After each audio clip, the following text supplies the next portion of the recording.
थी कि वह इंद्रलोक तक पहुंच गई। जब इंद्रलोक में पहुंची तो इंद्रदेव के पुत्र जयंत की पत्नी उस पतंग पर मोहित हो गई और पतंग को रख लिया। जब पतंग को रख लिया तो प्रभु श्री राम ने हनुमंत लाल जी महाराज को भेजा कि भाई जाओ पता लगाओ हमारी पतंग कहाँ है। हनुमान जी महाराज आए और जयंत की पत्नी से कहा कि भाई ये पतंग वापस कर दो। तो उन्होंने कहा कि यह पतंग जब इतनी सुंदर है, जिन्होंने बनाई होगी, जो इनको उड़ा रहा होगा, वह कितना सुंदर होगा, हम उनके दर्शन करना चाहते हैं। हनुमान जी महाराज वापस प्रभु श्री राम के पास आए और प्रभु श्री राम के पास आकर के कहा कि प्रभु जयंत की पत्नी आपका दर्शन करना चाहती है। तब भगवान श्री राम जी ने कहा हनुमान जी महाराज से कि उनको कहिए कि जब हम वनवास पर होंगे तब हम उनको अवश्य रूप से दर्शन देंगे। तो इस प्रकार से प्रभु श्री राम ने उनकी भी वह मनोकामनाएं पूर्ण करी। और भी सब ऋषि मुनि इस दिन मकर के स्नान करते हैं।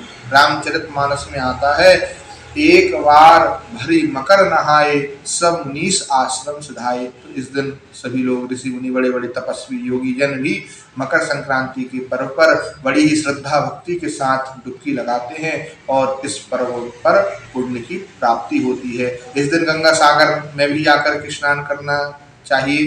कहा जाता है सारे तीर्थ बार बार, लेकिन गंगा सागर एक बार। गंगा सागर में भी स्नान करने का, दर्शन करने का बड़ा महत्व होता है। जय श्री कृष्ण।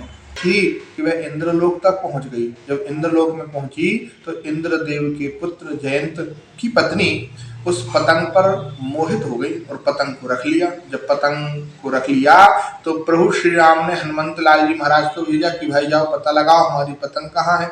हनुमान जी महाराज आए और जयंत की पत्नी से कहा कि भाई ये पतंग वापस कर दो। तो उन्होंने कहा कि यह पतंग जब इतनी सुंदर है, जिन्होंने बनाई होगी, जो इनको उड़ा रहा होगा, वह कितना सुंदर होगा, हम उनके दर्शन करना चाहते हैं। हनुमान जी महाराज वापस प्रभु श्री राम के पास आए और प्रभु श्री राम के पास आकर के कहा कि प्रभु जयंत की पत्नी आपका दर्शन करना चाहती है। तब भगवान श्री राम जी ने कहा हनुमान जी महाराज से कि उनको कहिए कि जब हम वनवास पर होंगे तब हम उनको अवश्य रूप से दर्शन देंगे। तो इस प्रकार से प्रभु श्री राम ने उनकी भी वह मनोकामनाएं पूर्ण करी। और भी सब ऋषि मुनि इस दिन मकर के स्नान करते हैं। रामचरितमानस में आता है, एक बार भरी मकर नहाए सब मुनीस आश्रम सुधाए। तो इस दिन सभी लोग ऋषि मुनि, बड़े बड़े तपस्वी योगी जन भी मकर संक्रांति के पर्व पर बड़ी ही श्रद्धा भक्ति के साथ डुबकी लगाते हैं और इस पर्व पर पुण्य की प्राप्ति होती है। इस दिन गंगा सागर में भी जाकर के स्नान करना चाहिए।